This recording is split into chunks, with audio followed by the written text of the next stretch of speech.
pushing because you're blessed, but yet you're broken. Many times that we go through things in life that cause us, even though we're blessed, it causes us to feel broken and make us feel like, does God really care for me? I know I'm getting blessed, but I yet feel so broken. To give you an example, in my wife's own life, me and my wife, the Lord blessed us in 2002 to purchase our first home. We purchased our first home. I got a chance to get one of my favorite things. I got a big screen TV, which I had never had before. I got a chance to put surround sound and all those things. All those things were great. My wife and I, we both have a car, so all those things were awesome, and the ministry was going well. But then we lost 2 children. We had 2 miscarriages in the period of 6 months. So we were blessed, but yet we were broken. So what happens when you're being blessed on one side, but you're broken on another way? What do?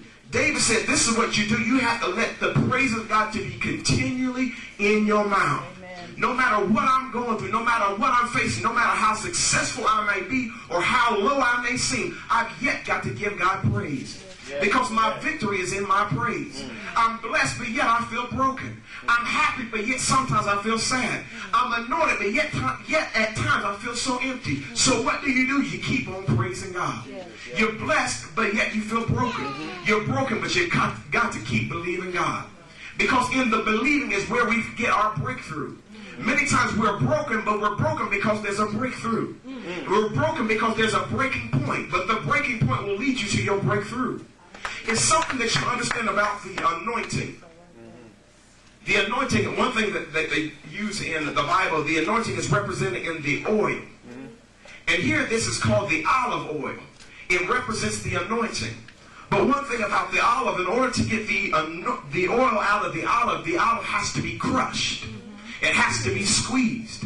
In order to get the wine out of the grape has to be squeezed. It has to be put under some pressure.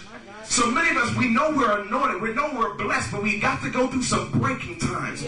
We've got to come through some breaking points. We have to come through some pressure moments to get the glory of God to come out of us, so that we realize that the power of God is not of us, but it's of God. Do you remember when Jesus, as awesome as he was, raising people from the dead, and going through and touching people, calling Lazarus and saying, Lazarus, come forth, and loose him and let him go, and all the wonderful things he did. But yet it came a time and a point where he had to go to Gethsemane and lay on his face and say, yet not my will, but thine be done. Many times we're blessed, but we've got to come to the point where we say, God, not my will, but yours be done. Because why would God bless you with money if he's not going to be sure that you're going to do what he wants you to do with it? He blesses you with a good job, but instead of coming to church, you're going to spend all your time at the mall. Blesses you with a good car, but instead of being at church, you find yourself in Denver, in Pueblo, find yourself in Boulder, and going all kinds of places because God blessed me. But before he blesses you, sometimes he's got to break you to see what can I get out of you. Can I really trust him? Many men and women of God have failed God because they couldn't be trusted. They couldn't go through the breaking moment. Many great men of God have great anointings, but they yet still had adultery and got in other affairs because they couldn't be trusted. So God now said, I've got to break some of my people. I've got to put them through some tough times to see what will they do. But what you do is you've got to keep believing. Even though you're blessed and even though you feel broken, you've got to keep on believing. Let's go to Matthew chapter 6. And we'll see why God does this way sometimes.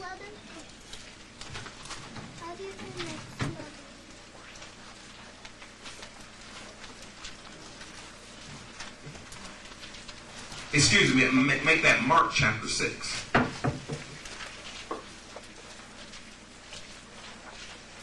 And actually, this was touched on by Brother Greg. He just spoke of it a few minutes ago as we were getting ready to lift the offering. And when you have it, say amen. Amen. I'll tell you exactly where we're going to start in a few minutes.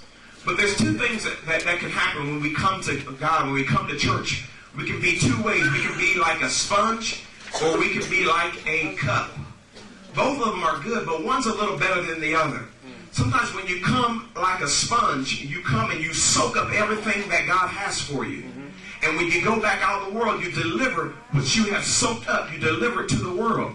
But the only problem about that is when you're a sponge, the best way to get everything out of the sponge has to be squeezed. So when you come in, you soak everything up, and it's time to get it to somebody else, God will squeeze you. So sometimes it's better to come as a cup, because when you come as a cup, you come empty.